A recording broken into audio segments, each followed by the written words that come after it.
Kantara cinema release ವೇಳೆ theatre ಮುಂದೆ ದೈವದ ಅನುಕರಣೆ ಮಾಡಿರೋ ವ್ಯಕ್ತಿಯೋರ್ವರ ವಿಡಿಯೋ ವೈರಲ್ ಆಗಿತ್ತು. ಇದೀಗ ಅವರು ನನ್ನ ಜೊತೆಗಿದ್ದಾರೆ. ಅವರ ಹೆಸರು ವೆಂಕಟನಾಥ್ ಅಂತ. ಬನ್ನಿ ಮಾತನಾಡಿಸ್ತೀನಿ. ಯಾಕೆ ನಿಮಗೆ ಫಸ್ಟ್ ಆಫ್ ಆಲ್ ಹಾಗೆ ಮಾಡಬೇಕು ಅಂತ ಅನಿಸ್ತು? ಮೇಡಮ್ ಆ್ಯಕ್ಚುಲಿ ನಾನು ಆ ಥರ ಮಾಡಿಲ್ಲ ಮೇಡಮ್. ಮೂವಿ ನೋಡಾದಮೇಲೆ ಆ ಥರ ವೈಬ್ರೇಷನ್ ಆಯಿತು. ನನಗೆ ದೈವದ ಬಗ್ಗೆ ಅದಕ್ಕೆಲ್ಲ ಜಾಸ್ತಿ ರೆಸ್ಪೆಕ್ಟ್ ಐತೆ. ನಾನು ಬೇಕಂತ ಆ ಥರ ಮಾಡಿಲ್ಲ. ಅದು ಮೂವಿ ನೋಡಾದಮೇಲೆ ಆ ಥರ ವೈಬ್ರೇಷನ್ ಆಯ್ತು ಮೇಡಮ್. ಯಾವ ಥರ ವೈಬ್ರೇಷನ್ ಅಂತ ಅಂದ್ರೆ ನಿಮಗೆ ಮಾಡಬೇಕು ಅಂತ ಅನಿಸ್ತಾ? ಹಂಗೆ ಮಾಡೋಕ್ಕೆ ಹೋಗಿಲ್ಲ ಮೇಡಮ್. ನಾನು ಆರಾಮಾಗೆ ನಕ್ಕೊಂಡು ಚೆನ್ನಾಗಿ ರಿವ್ಯೂ ಕೊಡ್ಕೊಂಡೇ ಬರ್ತಾಯಿದ್ದೆ ಮೇಡಮ್. ಅಲ್ಲಿ ತಕ್ಷಣ ಅಲ್ಲಿ ಬರುವಾಗ ನಂಗೆ ಆ ಥರ ಆಯ್ತು ಮೇಡಮ್. ಬಾಡಿ ಶೇಕ್ ಆಗೋದೆಲ್ಲ ಆಯಿತು. ನಾನು ಎಲ್ಲ ಅಲ್ಲಿರೋರೆಲ್ಲ ಸುಮ್ಮನೆ ವಿಡಿಯೋ ತೆಗಿತಾರೆ ಹೊತ್ತು ಈ ಹುಡುಗನಿಗೆ ಏನಾಗೈತೆ ಅಂತ ಯಾರೂ ಬಂದು ಕೇಳಲಿಲ್ಲ ಮೇಡಮ್. ನಾನು ಸುಮ್ಮನೆ ಒಬ್ಬನೇ ಆ ಥರ ಆಡ್ತಾಯಿದ್ದು. ನಾನೇ ಹುಚ್ಚುಚ್ಚಾಗಿ ಆಡ್ತಾಯಿದ್ದೀನಿ. ಯಾರೂ ಬಂದುಬಿಟ್ಟು ಏನಾಯ್ತು ಇವನಿಗೆ ಅಂತ ಯಾರೂ ಬಂದು ಕೇಳಲಿಲ್ಲ. ಮತ್ತು ನಮ್ಮ ತಾಯಿ ಹತ್ರ ನಾನು ಬಂದು ಹೇಳ್ಕೊಂಡೆ, ಅಮ್ಮ ನಂಗೆ ಈ ಥರ ಆಯಿತು, ಏನು ಮಾಡಬೇಕಂತ ಗೊತ್ತಾಗ್ತಾ ಇಲ್ಲ ಅಂತ ಹೇಳಿದ್ದೀನಿ. ಓಕೆ, ನೀವು ದೇವ್ರನ್ನ ದೈವನ ಇದೆಲ್ಲ ತುಂಬ ನಂಬ್ತೀರಾ? ನಂಬ್ತೀವಿ ಮೇಡಮ್. ಆ್ಯಕ್ಚುಲಿ ನಮ್ಮ ಹೆಬ್ಬಾಗ್ಲ ಹತ್ರ ಒಂದು ಆರ್ಚ್ ಬರುತ್ತೆ ಮೇಡಮ್. 3 ವರ್ಷದಿಂದ ಅಲ್ಲಿ ಪೂಜೆ ಎಲ್ಲ ನಾನೇ ಮಾಡೋದು. ಪೂಜೆ ಮಾಡಿಬಿಟ್ಟು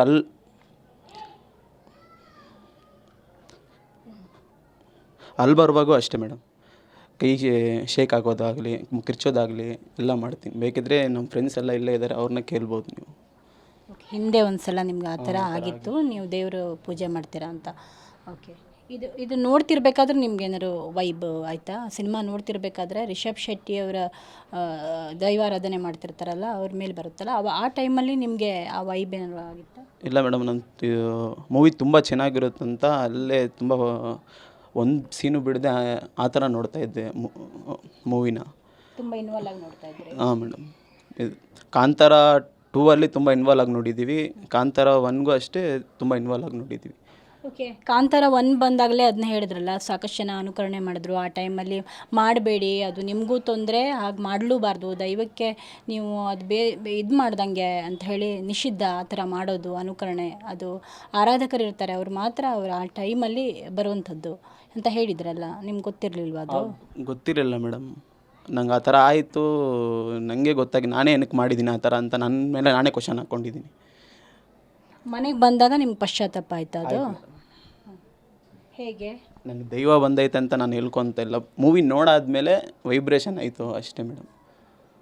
ಓಕೆ, ನಿಮಗೆ ಆಮೇಲೆ ಅಲ್ಲ, ಓಕೆ, ಇದೆಲ್ಲ ಆಯಿತು, ಈ ಘಟನೆ ಎಲ್ಲ ಆದಮೇಲೆ ನೀವು ಮತ್ತೆ ಕ್ಷಮಾಪಣೆ ಕೇಳಿ ವಿಡಿಯೋನ ರಿಲೀಸ್ ಮಾಡ್ತೀರಿ, ಅದೇನಕ್ಕೆ? ಇದು ಯಾರಿಗಾದರೂ ನನ್ನಿಂದ ಧಕ್ಕೆ ಆಗಿದ್ದರೆ, ದೈವದ ಬಗ್ಗೆ ಭಾವನೆಗಳಿಗೆ ಅವ್ರಿಗೇನಾದ್ರು ದುಃಖ ಆಗಿದರೆ ಕ್ಷಮೆ ಇರಲಿ ಅಂತ ನಾನೇ ಕೇಳ್ಕೊಂಡೆ ಮೇಡಮ್. ಓಕೆ, ನಿಮ್ಗೆ ಆ ಥರ ಆಯಿತಾ? ಟ್ರಿಗರ್ ಆಯಿತಾ ನಿಮ್ಗೆ? ಹಂಗೆ ಕೇಳಬೇಕು ಅನ್ನೋ ಟ್ರಿಗರ್ ಆಯಿತಾ? ಅದು ಹೇಗೆ ಅಂತ ಹೇಳಿ ವಿವರಿಸಿ.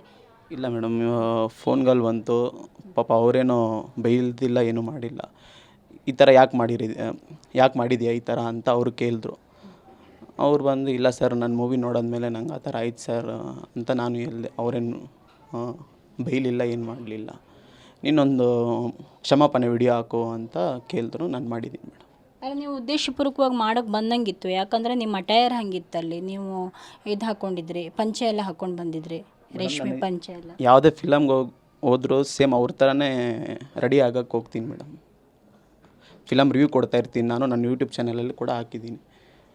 ಯಾವುದೇ ಫಿಲಮ್ ಆಗಲಿ ಅವ್ರ ಥರ ಹೋಗೋಣ ಅಂತ ನಂದು ಒಂಥರ ಆ ಥರ ಸ್ಟೈಲ್ ಆ ಥರ ಮಾಡ್ಕೊಂಡು ಹೋಗ್ತೀನಿ ಮೇಡಮ್. ಓಕೆ, ಹಿಂದೆ ನೀವು ಆ ಥರ ಏನಾದ್ರು ಮಾಡಿದ್ದಿದೆಯಾ? ಬೇರೆ ನಟರ ಅನುಕರಣೆ ಮಾಡಿದ್ದಿದೆಯಾ? ಇಲ್ಲ ಮೇಡಮ್, ಈ ಮೂವಿ ನೋಡಾದ್ಮೇಲೆ ಆ ಥರ ಆಗಿತ್ತು ಮೇಡಮ್.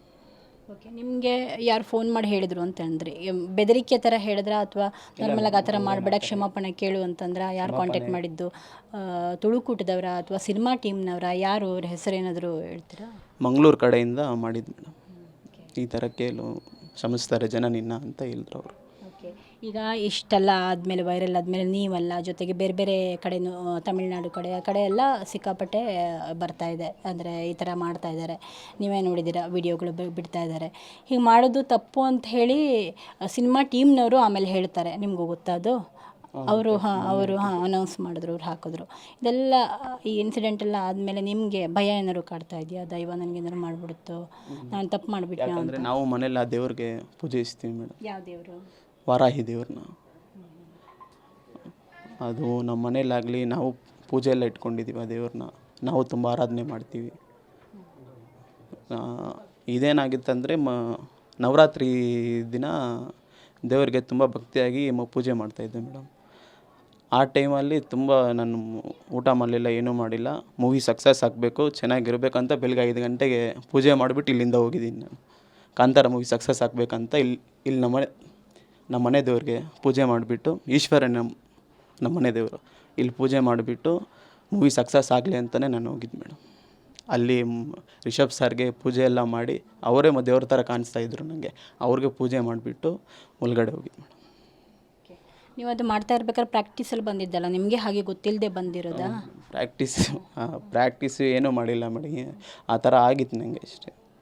ನಾನು ಹೇಳ್ತಾ ಇದ್ದೀನಿ, ಎಷ್ಟೋ ಜನ ಅದು ತಪ್ಪಾಗೆ ತಿಳ್ಕೊಂಡವ್ರೆ.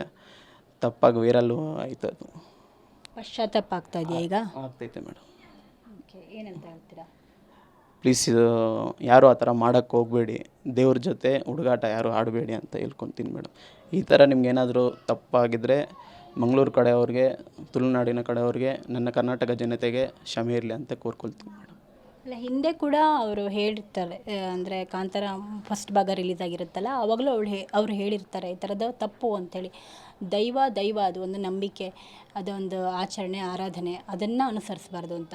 ಅದು ನಿಮ್ಗೆ ಹಿಂದಿಂದು ಗೊತ್ತಿರಲಿಲ್ವಾ? ಅಂದರೆ ನಿಮ್ಗೆ ಈಗ ಏನಾಯಿತು ಅನ್ನೋದೇ ಗೊತ್ತಿಲ್ಲ ಅಂತ? ಏನಾಯ್ತು ಅಂತ ಗೊತ್ತಿರಲಿಲ್ಲ ಮೇಡಮ್. ಅಥವಾ ನೀವು ಹಾರಿಕೆ ಉತ್ತರ ಕೊಡ್ತಿರೋದ, ಹೇಳ್ತಿರೋದ? ಇಲ್ಲ ಮೇಡಮ್, ಅವಾಗ ಏನಾಯ್ತು ಅಂತ ನನಗೂ ಗೊತ್ತಿಲ್ಲ. ಅದೇ ಹೇಳಿದ್ದೀನಿ, ಏನಾಯ್ತು ಅಂತ ಗೊತ್ತಿಲ್ಲ. ಸರಿ, ಈಗ ಯಾರಾದರೂ ನಿಮ್ಮ ಟೀಮ್ನವರು ಸಂಪರ್ಕ ಮಾಡಿ ಈ ಥರ ಥ್ರೆಟ್ ಮಾಡಿದ್ರ, ಬೆದರಿಕೆ ಹಾಕಿದ್ರ, ಅಥವಾ ಯಾರಾದರೂ ಏನಾದರೂ ಹೇಳಿದ್ರ? ಮೆಸೇಜ್ಗಳು ನೀನು ಸುಮ್ಮನೆ ಬಿಡಲ್ಲ ಅದು ಇದು ಅಂತ ಬರ್ತಾಯಿತ್ತು. ನಾನೇನು ತಲೆಗೆ ಹಾಕ್ಕೊಳ್ತಾ ಇಲ್ಲ ಮೇಡಮ್. ಇದು ದೇವ್ರ ಮೇಲೆ ಭಾರ ಹಾಕ್ಬಿಟ್ಟು ನಾನು ಸುಮ್ಮನೆ ಇದ್ದೀನಿ. ನಂದೇನಾದರೂ ತಪ್ಪಿದ್ರೆ ನೀವೇನು ಶಿಕ್ಷೆ ಕೊಟ್ಟರು ನಾನು ಇಸ್ಕೊತೀನಿ ಅಂತ. ಡೈಲಿ ಬೆಳಿಗ್ಗೆ ಸ್ನಾನ ಮಾಡಿಕೊಂಡು ಸಾಯಂಕಾಲ ಆದರೆ ದೇವಸ್ಥಾನಕ್ಕೆ ಹೋಗ್ತಾಯಿದ್ದೀನಿ ಮೇಡಮ್. ನಿಮಗೆ ಇಷ್ಟೆಲ್ಲ ಆದಮೇಲೆ ನಿದ್ದೆ ಬರ್ತಿರಲಿಲ್ಲ, ತುಂಬ ಬೇಜಾರಾಗ್ತಿತ್ತು, ಅದರನ್ನೆಲ್ಲ ಒಂದು ಕಡೆ ಹೇಳ್ಕೊಂಡಿದ್ರಿ? ಅದೇ ಏನು ಈ ಥರ ಮಾಡಿಬಿಟ್ನಲ್ಲ ಅಂತ ಮನಸ್ಸು ನೋವು. ಯಾವ ಥರ ಮಾಡಿಬಿಟ್ಟೆ ಅಂತ? ಆ ಥರ ಆಯ್ತು ನೋಡಿ ಮೇಡಮ್, ಕೂಗಾಟ ಮಾಡೋದು. ಯಾಕೆ ಹಿಂಗಾಯ್ತು, ನಂಗೆ ಯಾಕೆ ಹಿಂಗಾಯ್ತು ಅಂತ. ಆ ಕ್ಷಣಕ್ಕೆ ಯಾಕೆ ಹಂಗೆ ಮಾಡಿದೆ ಅಂತ ಪಶ್ಚಾತ್ತಾಪ. ನಿದ್ದೆ ಬರ್ತಿರ್ಲಿಲ್ಲ? ಅದು ಬಿಟ್ಟು ಬೇರೆ ಏನೂ ಇರಲಿಲ್ಲ? ಇಲ್ಲ ಮೇಡಮ್. ಈಗೆಲ್ಲ ನಾರ್ಮಲ್ ಆಗಿದೆಯಾ? ಈಗ ಆಗಿ ಒಂದು 7 ದಿನ ಆಯಿತು, ಎಲ್ಲ ನಾರ್ಮಲ್ ಈಗ? ಕೊನೆಯದಾಗಿ ಏನು ಹೇಳ್ತೀರಾ? ಈ ಥರ ದೈವದ ಬಗ್ಗೆ ಯಾರು ಮಾಡೋಕ್ಕೆ ಹೋಗಬೇಡಿ, ಪ್ಲೀಸ್ ಹೇಳ್ತಾ ಇದ್ದೀನಿ. ಯಾರು ಮಾಡೋಕ್ಕೆ ಹೋಗಬೇಡಿ ಈ ಥರ. ನಾನು ಗೊತ್ತಿದ್ದೋ ಗೊತ್ತಿಲ್ಲದೋ ಆ ಥರ ಆಗಿಬಿಟ್ಟಿದೆ. ನಾನು ಕ್ಷಮಾಪಣೆ ಕೂಡ ಕೇಳಿದ್ದೀನಿ, ಎಲ್ಲರಿಗೂ ನನ್ನ ಕ್ಷಮಿಸಿ ಅಂತ ಕೂಡ ಕೇಳಿದ್ದೀನಿ. ಪ್ಲೀಸ್ ಈ ಥರ ಯಾರು ಮಾಡೋಕ್ಕೆ ಹೋಗಬೇಡಿ. ಅಂದರೆ ನೀವು ರಿಷಬ್ ಶೆಟ್ಟಿ ಜೊತೆಗೆ ಎಲ್ಲ ಸಿನಿಮಾಗಳ ಸ್ಟಾರ್ ಅಭಿಮಾನಿ ಅಂತ, ಹಾಗೆ ಥಿಯೇಟ್ರಿಗೆ ಫಸ್ಟ್ ಹೋಗ್ತಿದ್ರಾ? ಹಾಂ ಮೇಡಮ್, ನಾನು ಹೋಗ್ತಾಯಿದ್ದೆ ಮೇಡಮ್. ಫಸ್ಟ್ ಡೇ ಸಿನಿಮಾ ನೋಡೋದಕ್ಕೆ ಹೋಗ್ತೀನಿ ಮೇಡಮ್. ಮೇಡಮ್, ಒಂದು ವಾರದ ಹಿಂದೆಯೇ 6 ಗಂಟೆಗೆ ಮಾರ್ನಿಂಗ್ ಶೋಗೆ ಬುಕ್ ಮಾಡಿಕೊಂಡು ನಾವೆಲ್ಲ ಹೋಗಿದ್ದು ಮೇಡಮ್. ಯಾಕಂದರೆ ಅವರು ಅಷ್ಟಿಷ್ಟ ನನಗೆ. ರಿಷಬ್ ಸರ್ ಅಂದರೆ ಅವ್ರ ಆ್ಯಕ್ಟಿಂಗ್ ಆಗಿರಲಿ, ಅವ್ರ ಸ್ಕಿಲ್ಸ್ ಆಗಿರಲಿ ತುಂಬ ಚೆನ್ನಾಗಿ ಮಾಡ್ತಾರೆ ಮೇಡಮ್. ಧನ್ಯವಾದ ವೆಂಕಟನಾಥ್ ಅವರೇ. ಸೊ ಇದು ವೆಂಕಟನಾಥ್ ಅವರ ಮಾತಾಗಿತ್ತು. ಕ್ಯಾಮ್ರಾ ಪರ್ಸನ್ ಸಚಿನ್ ಜೊತೆ ಭಾರತಿ, ಪಬ್ಲಿಕ್ ಟಿವಿ.